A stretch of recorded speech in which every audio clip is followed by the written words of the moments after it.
Hello guys, hello. हठात emergency मोनसे video नोंथांमोननि गेजेराव बानायब्रबबाय आङो। नै बेखौ नायनानै लाग्रो। प्रेमियार शो काम मिउजिकेल नाइट बेनु बरलागाव प्लेग्राउन्ड बिजनी चिरां BTC डेट 13/09/2025 सेप्टेम्बर 13 दै नै दिनैहाय 10 जाखाबाय। गाबोननि अखानायसै गाबोनहाय 11, 12, 13 आच्छा बारा गोबाव गैला जाथारनोसै। नै कन्टेक्ट खालामनोब्ला four booking details Kokrajhar Chirang नै बै नाम्बाराव कन्टेक्ट खालामनो हागोन। नुदोंना बाक्सा उदालगुरि एन्ड आदार्स नै बै नाम्बाराव राइट साइडआव बेयाव कन्टेक्ट खालामदो।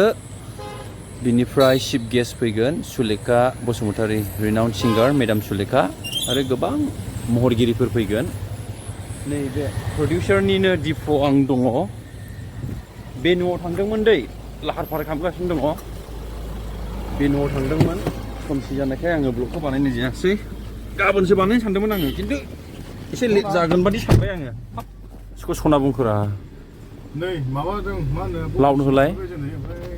मा होनो आदाखौ लोगो मोनबाय। आदा मनज दं आं ओरै आदा मनज दं ओरै फैलाव दं। आंखौ गोसोखांबाय थादों। देखायखोना माखोब्रा दङखाय लाउड होलायनानै देखायबावबाय मा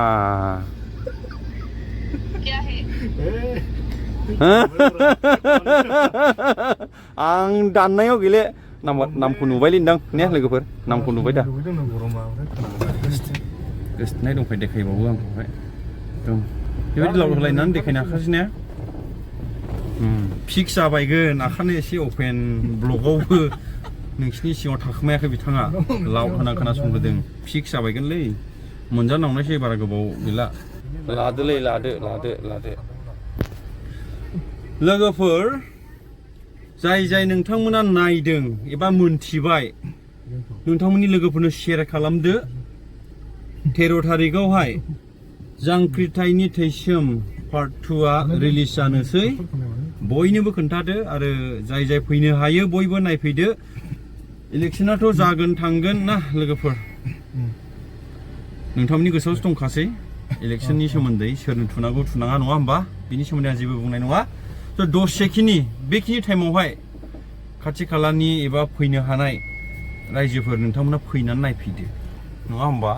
इलेक्शना जागोन थांगोन देरहागोन राजा जानानै थाहैगोन बेजों खोथा गैला। फिल्माव बयबो मदद होफैदो जाहाथे एसेबां गोबां खरसा गारनाय थाखा फैसाफोरखौहाय प्रडिउसारा बोखांफिननो हायो। बोखांफिननायजों लोगोसे माने जस जाफिनो नेक्स्ट टाइम नै बानायबावनांगौ होननानै नङा होमबा। मा सिनेमाबो जोब्बायना 3 फैबावनांगौ नोंनि दालाय 3 फैनांगौब्रा। औ 3 नोंखौ बारा नुवाखै नामा बिराद दुखुयै बेमार जानांगौ बारा नुयिनि 3 फैबावहोखानायसै फैयालाबो सानसे बिथाबा मिथिबाय जायो प्रडिउसारखौहाय गोसो गुदुं खालामना हो दे लोगोफोर दे बयबो फैनानै शेयार खालाम एकदम शेयार खालाम लोब फै। केपासिटिया 10,000नि बे फिल्म मोनसेया फुटबल ग्राउन्ड ना बुंजोबखानांगौ बियो।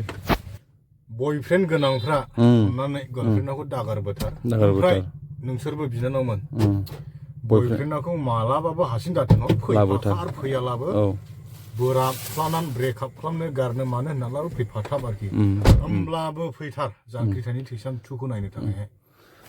जाय नै गैया नोंथांमोनाबो हारसिंब्लाबो फै। हारसिं नङा लोगोफोर थायोना अनेक लोगोफोर थायोना माने लाइन क्लियारिंनिफोर एसे हाइ हेल' होनग्राफोरखौ लाना फै जेबो नङा। औ नांगौला गेटफ्राव लोगो मोगथोंबायला थ्रोब सोगोन जों नांगौला इसे खरसा गारना हो फैनायनि नामाव गावसोर एसेल' गारनांगौलै खरसाखौ होमब्लानो फैफाखायो सिख्लाफ्रा लाबोफा एकदम। माबाफोर बुंनो थालांबावबाय नामा? थालांनायाथ' आं बार 100 बार 1000 बार लाख बारब्ला बुंगोन आं बयबो नायफै बे थादोंमोनबा। ओमफ्रायो मिउजिकेल नाइट्सबो थागोन एकदम बे सिनेमायावहाय जाय रोजाबदों बिथांमोनाबो बाहागो लागोन आरो जाय बाहागो लायाखै एबा सोर जाय सिंगार्सफ्रा बे सिनेमायाव रोजाबाखै जाय बेयाव प्रेजेन्ट जागोन आलासि महरै बिथांमोनाबो खाबु मोनगोन बिथांमोनाबो रोजाबगोन। मोजां महरगिरिफोरनि पारफरमेन्स नोंथांमोना नुनो मोनगोन आरो बिदिनो आरो रोजाबनाय मोसानाय बायदि बायला फेस्ला बुंनायफ्रा थानो हागौ मिउजिकेल नाइटआ दंखायो एकदम दंखायो बे मोनाबिलिया बे एकदम मा होनना बुङो जाखो मोसानाय मुसुरनाय सिनेमा नायनायजोंनो बियो थांनांगौ बियो जरा गोनांफोरनि थाखाय ओरैबायदि सुबिदाबावसो औ सिनेमायाथ' 9टा 9:30 स्टार्ट जागोन नालाय औ 12:30सिम 10टानिफ्राय स्टार्ट जानो हागौ बोरैबा गोलाव जायोला लेट नाइट माने बेयावनो टाइम पास जाखागोन स्रिं स्र' नायलिसोनि सम सुबिदा जालांगोनलै सुबिदा जालांगोन दा दरल' फांथेयैनो जागोन नों बे लाइनाव बुंखादों नोंखौ बुंफुजोबा होनदों आरो बे जोङो फैला मेन्देला मोनना दाबो बिदि आदा फैला मेन्देला बोरैबा नुदोंला गाज्रि नामोनलै नोंसिनि सोलोंखांलाय लांबाय मोनसेबो दानखाला आङो लोगोफोर ब्लगा टपलेट जाखासिगोन बियो नै आपल'ड होखानायसिबो बिदिनो बिराद माखासे औ इडिटबो खालामखाला आङो लोगोफोर जेसेबां हायो शेयार खालाम इलेक्सन केम्पेइनखौ दोनथ'नानैब्लाबो फैदो नायफैदो हेफाजाब खालामदो इलेक्सननि खोथायावहाय माने बुस्थुआ इलेक्सननि मोजां मेसेज दं सिनेमाया एकदम बिराद मोजां मोनसे बे मेसेजखौ लाफैथार नोंथांमोना नाय आरो बुजि सोरबा एसे गोनो गोथोफोर जानाय थायोना सोरनो होनांगौ होनाङा मोजां डिसिसन लानो हागोन आरोखि बे सिनेमाखौ नायोब्ला नोङो गोनो गोथो जानाया क्लियार जागोन ओमफ्राय भटखौ जाय मानसिया मोनथावथाव बेनो डिसिसन लानो हागोन लाव साइवा इडिट खालामनायावहाय नुजोब्बायना स्ट'रिफोरखौबो एसे बुंनो हादों नै आंसो गैया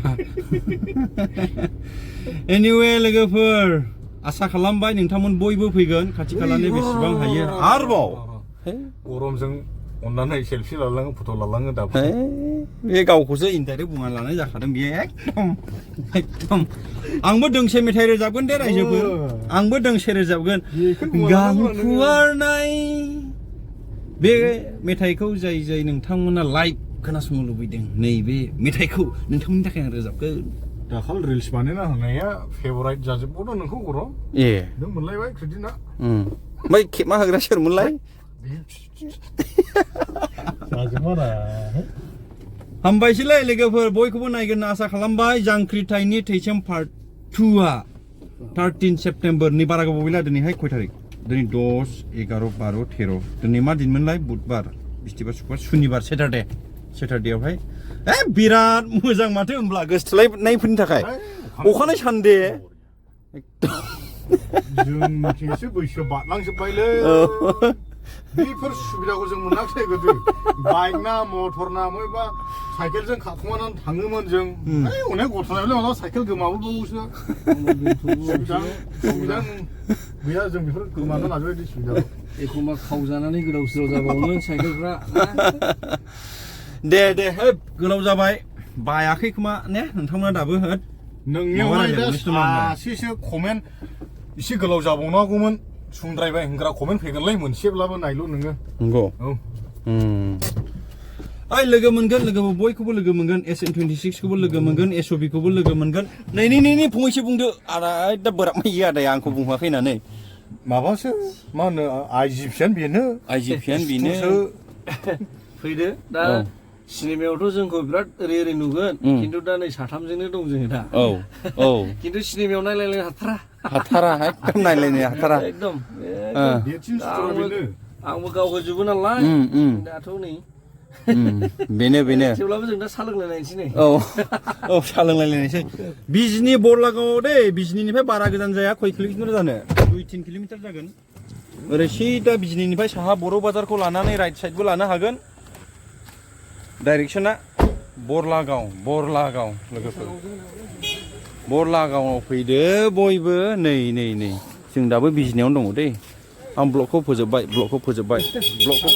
दै बाय गुड नाइट